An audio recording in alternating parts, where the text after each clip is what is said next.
மெய்ப்பனின் குரல் வழங்கும் திருமறை தீபங்கள்.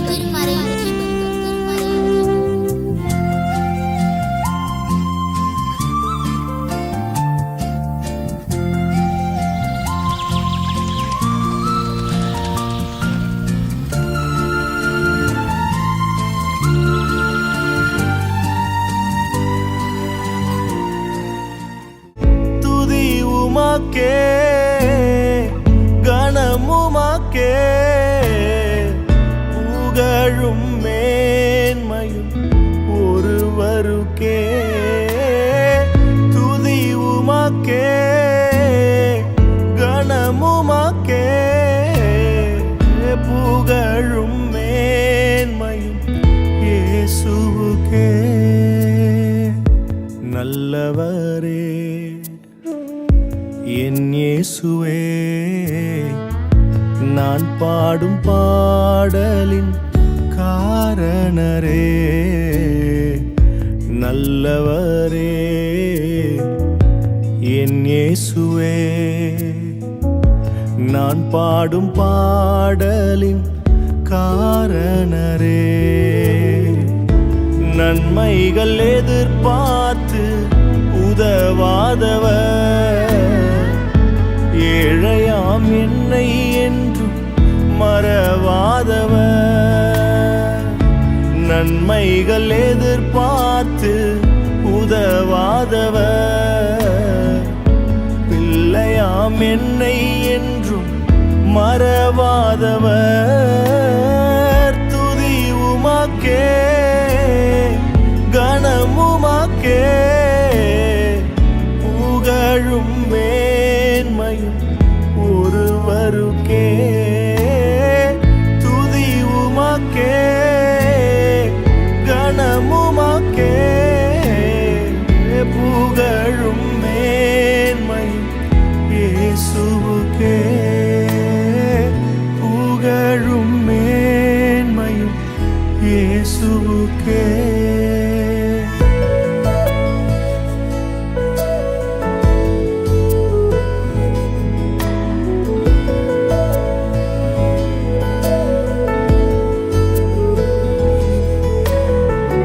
எங்களை வாழ வைக்கும் தெய்வமே, உன் நாமம் மாத்திரம் மகிமைப்படுவதாக. நீர் ஒருவரே எல்லா கணத்திற்கும் எல்லா துதிக்கும் பாத்திரர். நம்முடைய பிதாவாகிய கடவுளாலும் ஆண்டவராகிய இயேசு கிறிஸ்துவாலும் நம் அனைவருக்கும் கிருபையும் சமாதானமும் உண்டாவதாக. ஆமென். கிறிஸ்துவுக்குள் பிரியமானவர்களே, உங்கள் அனைவரையும் அன்போடு கூட இறைமகன் இயேசு கிறிஸ்துவின் திருநாமத்திலே வாழ்த்துகிறேன். ஒருவேளை இன்றைய நாளில் உங்களை சந்திப்பதிலே மகிழ்ச்சி அடைகிறேன். இன்றைய நாளின் சிறு தியானத்திற்கென்று தெரிந்து கொண்ட வேத வசனம், அது 1 சாமுவேலின் புத்தகம் 3ஆம் அதிகாரம் 7ஆம் வசனம். 1 சாமுவேல் 3ஆம் அதிகாரம் 7ஆம் வசனம் வாசிக்கிறேன். சாமுவேல் கர்த்தரை இன்னும் அறியாதிருந்தான், கர்த்தருடைய வார்த்தை அவனுக்கு இன்னும் வெளிப்படவில்லை. கிறிஸ்துவுக்குள் பிரியமானவர்களே, சாமுவேல் என்கின்ற பிள்ளையாண்டான் ஆண்டவரை இன்னும் முழுமையாக அறியாதிருக்கிற சூழல். கடவுளுடைய வார்த்தையும் சாமுவேலுக்கு இன்னும் வெளிப்படவில்லை என்று சொல்லி இந்த வேத வசனம் சொல்லுகிறது. ஆனால் ஆண்டவர் அழைக்கும் பொழுது சாமுவேலுடைய அந்த பதிலானது சொல்லும் அடியேன் கேட்கிறேன் என்கின்ற அந்த பதிலாகவே காணப்படுகிறது. ஆண்டவரை சாமுவேல் அறியாததற்கு முன்பே இதோ சொல்லும் அடியேன் கேட்கிறேன் என்கின்ற அந்த ஒப்படைப்பின் வார்த்தையை சாமுவேல் இங்கே வெளிப்படுத்துகிறதை பார்க்கிறோம். பல்வேறு இடங்களிலே வேதத்திலே பார்க்கும் பொழுது ஆண்டவருடைய அழைப்புக்கு செவி கொடுக்கின்ற தாசர்களை பார்க்கிறோம். குறிப்பாக ஆதியாகமும் 22ஆம் அதிகாரம் 1ஆம் வசனத்தில் பார்க்கும் பொழுது ஆபிரகாமை கடவுள் சோதித்தருகின்ற பொழுது அவர் அவனை நோக்கி ஆபிரகாமே ஆபிரகாமே என்றார்.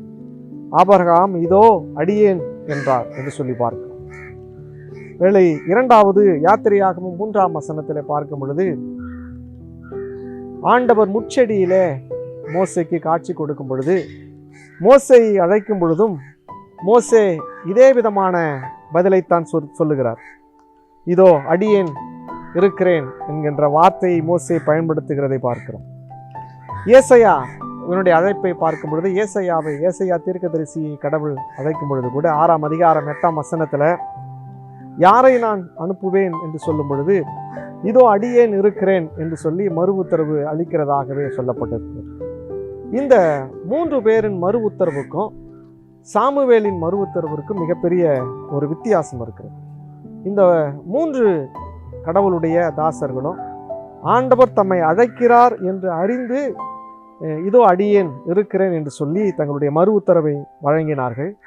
ஆனால் சாமுவேலை பார்க்கும் பொழுது, சாமுவேல் ஆண்டவரை அறியாததற்கு முன்பே இதோ அடியேன் இருக்கிறேன் என்று சொல்லி ஆண்டவருக்கு மறு உத்தரவு அருளி செய்வதாக இந்த இடத்துல சொல்லப்பட்டிருக்கிறது. என்ன காரணம்? ஆண்டவரை அறியாததற்கு முன்பே ஆண்டவருக்கு இந்த ஆண்டவருடைய திருப்பணியாளனுடைய பதிலாகவே சாமுவேல் வெளிப்படுத்துகிறதை பார்க்கிறோம். ஆகவேதான் ஆசாரிய பணிக்கென்று அழைக்கப்படுகிற இந்த சாமுவேல் வந்து தீர்க்கதரிசியாக மாற்றப்படுகிறார் என்று சொல்லி பார்க்கிறோம். The priest becomes a prophet. ஆசாரிய பணிக்கென்று அழைக்கப்பட்டவன் தீர்க்கதரிசியாக மாறுகிறார் என்று சொல்லி பார்க்கிறோம். ஏனென்றால் இந்த வசனம் 1 சாமுவேல் 3ஆம் அதிகாரம் 19ஆம் வசனத்தில் பார்க்கும் பொழுது, அவர் தம்முடைய எல்லா வார்த்தைகளிலும் ஒன்றையாகிலும் தரையிலே விழுந்து போக விடவில்லை. சாமுவேல் சொல்லின அத்தனை வார்த்தைகளும் கடவுள் அவருடைய வாழ்க்கையிலே நிறைவேற்றினார் என்று சொல்லி பார்க்கிறோம். இதற்கு காரணம் என்ன? இதற்கு காரணம் என்னவென்று பார்க்கும் பொழுது, திறந்த மனதோடு கடவுளுக்கு ஊழியம் செய்ய வேண்டும் என்கின்ற அந்த அர்ப்பணிப்பு, அதோடு கூட தன்னுடைய ஒப்படைப்பு எப்படியாக இருக்கிறது என்று சொல்லி அவன் தெளிவாக சாமுவேல் அறிந்திருக்கிறார் என்று சொல்லி பார்க்கிறோம். He knows his commitment to God. தன்னுடைய ஒப்படைப்பு, கடவுளுடைய திருப்பணிக்கென்று தன்னுடைய ஒப்படைப்பை மிகவும் அறிந்தவராகவே இருக்கிறார். இதற்காகவே இந்த ஆலயத்தில் இருக்கிறோம் என்று சொல்லி அதை தெளிவாக உணர்ந்து ஆண்டவரை அறிவதற்கு முன்பே ஆண்டவரின் திருப்பணியாளனாக தன்னை ஒப்படைக்கின்ற வார்த்தைகளை பயன்படுத்துகிறதை பார்க்கிறோம். இதையேத்தான் ஆண்டவராகிய இயேசு கிறிஸ்து கூட சிறுவயதாக இருக்கின்ற பொழுது எருசலேம் ஆலயத்திலே தொலைந்து விடுகின்ற பொழுது சொல்லுகின்ற வார்த்தை என்னவென்றால், அந்த 2ஆம் அதிகாரம் லூக்கா 2ஆம் அதிகாரம் 49ஆம் வசனத்திலே பார்க்கும் பொழுது, அதற்கு அவர், நீங்கள் ஏன் என்னை தேடினீர்கள்? என் பிதாவுக்கு அடுத்தவைகளில் நான் இருக்க வேண்டியதென்று அறியீர்களா என்றார். ஒருவேளை தன்னுடைய பெற்றோர்கள் தன்னை தேடுகின்ற பொழுது ஆண்டவராகிய இயேசு கிறிஸ்து சொல்லுகின்ற வார்த்தை, என்னை ஏன் தேடினீர்கள்? என்னுடைய பிதாவின் அடுத்தவைகளில் நான் இருக்க வேண்டியது என்று சொல்லி அறியீர்களா என்று தன்னுடைய பெற்றோர்களிடத்தில் சொல்லுகிற விதமாக பார்க்கிறோம். ஆண்டவராகிய இயேசு கிறிஸ்து கூட he knows his commitment, அவருடைய ஒப்படைப்பு அர்ப்பணிப்பை தெளிவாக உணர்ந்தவராக இருக்கிறார் என்று சொல்லி பார்க்கிறோம். தன்னுடைய பிதாவுக்கு அடுத்தவைகளில் to fulfill the will of God, கடவுளுடைய சித்தத்தை நிறைவேற்றுவதே அது பிதாவுக்கு அடுத்த காரியங்களாக ஆண்டவராகிய இயேசு கிறிஸ்து பார்த்தார் என்று சொல்லி பார்க்கிறோம். அப்ப ஆண்டவராகிய இயேசு கிறிஸ்துவனுடைய பிதாவினுடைய சித்தம் என்ன என்று சொல்லி பார்க்கும் பொழுது, இந்த உலகிற்கு மீட்பை கொண்டு வருவது, to save the entire world, இந்த உலகை அந்த பாவத்திலிருந்து ரட்சிப்பதற்காகவே கடவுளுடைய சித்தமாக இயேசு கிறிஸ்துவனிடத்தில் இருந்தது என்று சொல்லி பார்க்கிறோம். ஆகவே தான் லூக்கா 2ஆம் அதிகாரம் 21ஆம் வசனத்தில் பார்க்கும் பொழுது, தேவ தூதனால் சொல்லப்பட்டபடியே இயேசு என்று பெயரிட்டார்கள். இதில் 11ஆம் வசனத்தில் பார்க்கும் பொழுது, இந்த கர்த்தராகிய கிறிஸ்து என்னும் இரட்சகர் உங்களுக்கு தாவீதின் ஊரிலே பிறந்திருக்கிறார் என்று சொல்லி பார்க்கிறோம். இந்த இரட்சகர் இந்த உலகத்தை மீட்பதற்காக இரட்சகர் பிறந்திருக்கிறார், இதுவே பிதாவுடைய சித்தம் ஆண்டவராகிய இயேசு கிறிஸ்துவில் என்று சொல்லி ஆண்டவராகிய இயேசு கிறிஸ்து அந்த சித்தத்தை மிகவும் தெளிவாக உணர்ந்தவராக இருக்கின்றார் என்று சொல்லி பார்க்கிறோம். ஆகவேதான் இந்த இடத்துல இந்த பெற்றோர்கள் ஆண்டவராகிய இயேசு கிறிஸ்துவை தேடுகின்ற பொழுது தெளிவான அந்த மறு உத்தரவை பதிலை ஆண்டவராகிய இயேசு கிறிஸ்து அளிக்கிறார் என்று சொல்லி பார்க்கும் பொழுது இந்த பெற்றோர்கள் எந்த இடத்திலே ஆண்டவரை முதலாவது தேட வேண்டுமோ அந்த இடத்தை இறுதியாக தேடுகின்றார்கள் என்று சொல்லி பார்க்கிறோம். முதலிலே ஆண்டவர் காணவில்லை என்ற உடனே இவர்கள் ஆலயத்திலே தேடி இருக்க வேண்டும், ஆனால் அதை கடைசியாக ஆலயத்திலே ஆண்டவரை தேடுகிறார்கள் என்று சொல்லி பார்க்கிறோம். ஆண்டவர் எங்கே இருக்க வேண்டும் என்று சொல்லி விரும்பினாரோ அந்த இடத்திலே ஆண்டவராகிய இயேசு கிறிஸ்து இருக்கிறார் என்று சொல்லி பார்க்கிறோம். இந்த பெற்றோர்கள் கூட பார்க்கும் பொழுது they were traveling away from God. கடவுளை விட்டு ரொம்ப தூரம் போனாங்க. ஆனால் ஆண்டவர் ஆகிய இயேசு கிறிஸ்து he never left God. கடவுளை விட்டு எப்பொழுதும் தூரம் போவதே கிடையாது. he never left the temple. ஆலயத்தை விட்டு எப்பொழுதுமே தூர போகின்ற அந்த எண்ணத்தை உடையவராக ஆண்டவராக இயேசு கிறிஸ்து காணப்படவில்லை என்று சொல்லி இந்த வசனங்களின் மூலமாக பார்க்கின்றோம். நான் பிதாவுக்கு அடுத்தவைகளில் இருக்க வேண்டும் என்று அறியீர்களா என்று சொல்லி பார்க்கும்பொழுது அந்த சித்தம், கடவுளுடைய சித்தம் எதையெல்லாம் அவர் செய்ய வேண்டும் என்று சொல்லி விரும்புகிறார் என்று சொல்லி பார்த்தால் லூக்கா 4ஆம் அதிகாரம் 43ஆம் வசனத்திலே, நான் மற்ற ஊர்களிலும் தேவனுடைய ராஜ்யத்தை பிரசங்கிக்க வேண்டும், இதற்காகவே அனுப்பப்பட்டேன். எல்லா இடங்களுக்கும் நான் தேவனுடைய ராஜ்யத்தை குறித்து பிரசங்கிக்க வேண்டும். இதான் கடவுளுடைய சித்தம், இதான் பிதாவினுடைய சித்தம், அதை நிறைவேற்ற வருகிறேன். அதே போலவே லூக்கா 9ஆம் அதிகாரம் 22ஆம் வசனத்தில் பார்க்கும் பொழுது, மேலும் மனுஷகுமாரன் பல பாடுகள் படவும் மூப்பராலும் பிரதான ஆசாரியராலும் வேத பாரகராலும் ஆகாதவன் என்று தள்ளப்படவும் கொல்லப்படவும் 3ஆம் நாளில் உயிர் தெழுந்திருக்கவும் வேண்டும் என்று சொன்னார் என்று சொல்லி சொல்லப்பட்டிருக்கிறது.